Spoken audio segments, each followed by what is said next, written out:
The Allen Media Group announced that WLFI TV18, the CBS affiliate here in West Lafayette, in the greater Lafayette area, is for sale.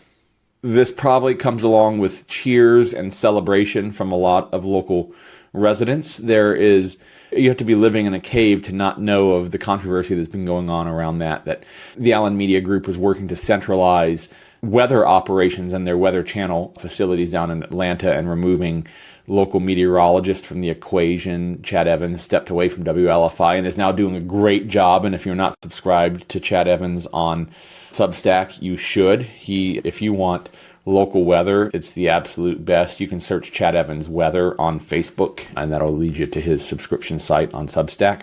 But the news operation is now shrunk its shadow of what it once was, which is not to say that the local employees don't do their best and don't care. Of course they do. It's the larger corporation who is now, we're getting stories about Terre Haute and Fort Wayne and everything. Apparently, he's putting up a large portion, if not all, of his stations. I'm not sure of the exact count that he might be selling, but he owns 28 broadcast TV stations in 21 markets, and they're affiliated with all the majors, ABC, NBC, CBS, and Fox. There is some talk in the industry about the Allen Media Group having an uncontrollable debt load, about missing payments to networks and things like that. I obviously don't have access to their books. I think that some might cheer this as good news. Yay, it's going to get better.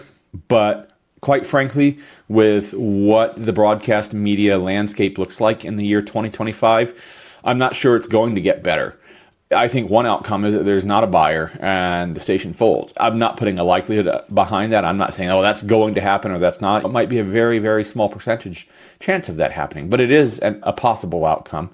It could be that it will be that it gets sold to another conglomerate, most likely, I think, that will be treating things in much the same way as has been happening lately.